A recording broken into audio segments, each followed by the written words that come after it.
Thank you मेरे स्वागत के लिए। मैं इस कोचिंग में 2018 में आई थी, जब मेरा दूसरा टाइम चल रहा था। तो जब मैं फर्स्ट टाइम आई तभी सर ने मुझे मोटिवेट करते हुए कहा तुम्हारा आर्टिस्ट में पक्का होगा। मैं रेगुलर टेस्ट लेती थी, यहाँ पे क्लासेस में यहीं पे बैठा करती थी और मेरा रेगुलर बैच था। 3-4 महीने मैंने रेगुलर क्लासेस लिए यहाँ पे। उसके बाद टेस्ट सीरीज मेरी हुई है।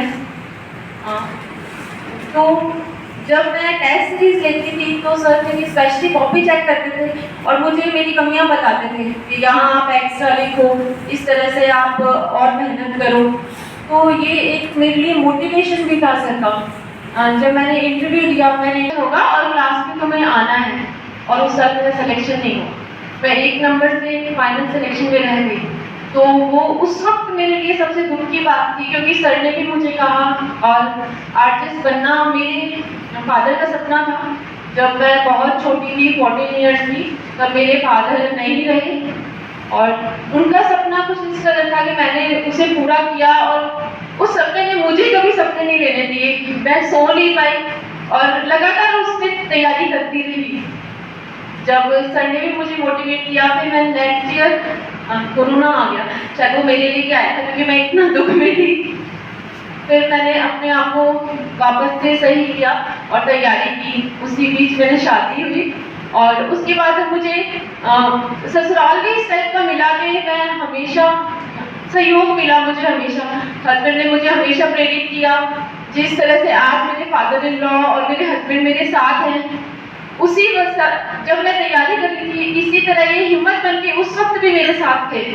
तो मुझे हमेशा से बहुत मैंने इस साल फिर से तैयारी करी और फिर से इंटरव्यू तक पहुंची। वापस से सर के पास होम देने आती थी मैं, और रेगुलर टेस्ट सीरीज कोचिंग्स वगैरह करी, जिससे मुझे बहुत फ़ायदा हुआ। मैं बहुत खुश हूँ आज कि मैंने इतनी फेल होने की कहानी है मेरी। मैं JLO में फेल हुई 1 नंबर से, जब वो भी हिंदी इंग्लिश क्वालिफाइड नहीं हुआ था मेरा, और बाकी मेरे मार्क्स बहुत अच्छे थे, इवन इंटरव्यू की भी जरूरत नहीं थी। और जैसे मैंने नेट का पेपर दिया तो उसमें भी मैं 1 नंबर से फेल होती थी। पता नहीं कुछ 1 नंबर का कुछ किस्सा था मेरे साथ कि मैं 1 नंबर से फेल होती थी हमेशा, और कुछ लग फिर इस तरह से रहा। फिर मैं LLM में गोल्ड मेडलिस्ट रही, मेरा नेट क्लियर हुआ और आज मैं आर्टिस्ट में भी सिलेक्टेड हुई और अच्छे खासे नंबर से हुई। मैं आप सभी को कहना चाहूँगी, मैं हिंदी मीडियम से हूँ, तो मोस्टली मेरे को पता है यहाँ पे हिंदी मीडियम वाले ज़्यादा होते हैं। तो हिंदी मीडियम वालों के पास एक डर रहता है कि हमारा सिलेक्शन होगा कि नहीं होगा। इंग्लिश मीडियम वालों का ज़्यादा रहता है, कि मुझे भी था। मैंने इसलिए अपनी हिंदी और इंग्लिश में बहुत अच्छी तैयारी करी। सर ने भी मुझे गाइडेंस दिया था। जब पिछली बार मैं फेल हुई, सर ने मुझे फ़ोन किया कि संगीता अपनी हिंदी इंग्लिश और सही करो। तब मैंने इस और ध्यान भी दिया और मैंने रेगुलर हिंदी इंग्लिश की तैयारी करी। इसी वजह से आप मेरे हिंदी में 31 नंबर और इंग्लिश में 25 नंबर आए हैं। तो मैं आपको हिंदी के बारे में बताऊंगी थोड़ा सा कि हिंदी में किस प्रकार से मैंने प्रिपरेशन की। मैं रेगुलर एक कॉपी बनाती थी जिसमें मैं फैक्ट्स लिखती थी किसी भी टॉपिक्स के बारे में। मेरे फैक्ट्स रहते थे कि इस मुद्दे के बारे में क्या क्या चल रहा है। कुछ करंट में आता तो वो भी, अगर कोई मैं गाइड पढ़ती थी या बुक पढ़ती थी तो उसके भी कुछ टॉपिक्स लिखती थी।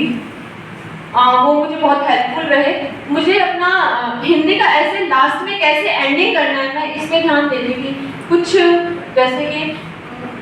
जैसे कि कुछ ऐसा मुद्दा उठाते हुए एंड करना है जो चेक करने वालों को भी याद रहे कि ये मुद्दा चल रहा था। उसको एंड करते हुए अपनी कुछ पंक्तियां मैंने फिक्स कर रखी थी, 10-20 इस पंक्ति के साथ मुझे अपना एंड करना है। बीच बीच में वो इस तरह से पंक्तियां तैयार करी थी मैंने कि कोई भी ऐसे आ जाए उसमें वो सब में फिट बैठती थी, किसी से उसका कोई संबंध नहीं था। तो ये मेरे लिए बहुत हेल्पफुल रहा। इस बार हालांकि राजस्थान का ऐसे नहीं आया, पर मैंने उन तीनों ही मैंने ऐसे की तैयारी कुछ इस तरह से करी थी कि वो मेरे लिए बहुत ही हेल्पफुल रहे। और इंग्लिश ऐसे भी मैंने इतने तैयार किए थे। मेरे खुद का एक रजिस्टर मेंटेन करके मैं हर हफ्ते 2 ऐसे कंप्लीट करती थी।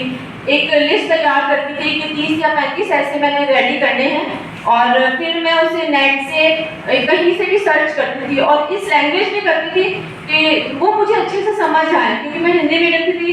तो ज़्यादा टफ लैंग्वेज ना उठाते हुए बिल्कुल एक ईजी लैंग्वेज जो होती है उस पर करती थी और उसी को बार बार पढ़ती थी। कम से कम मैंने उस कॉपी को 50 बार पढ़ा होगा।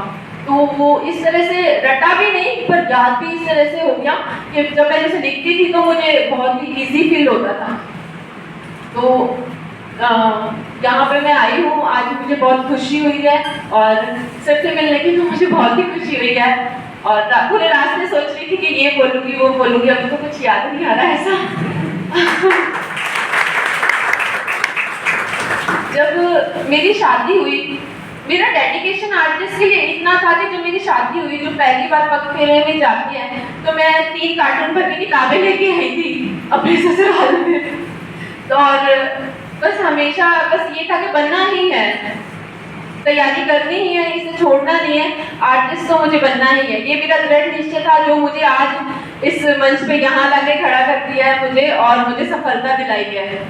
तो मैं आप सबके लिए भी कामना करती हूँ कि आप भी वहाँ भी जज बने और अच्छे से मेहनत करें, लगातार पढ़ें, किसी चीज़ को लेके डीमोटिवेट ना होए। अगर आपको कोई डीमोटिवेशन मिल रहा है तो उसे अवॉइड करना सीखें, दिन रात पढ़ें, क्योंकि कड़ी मेहनत ही इस सफलता का एकमात्र राज है।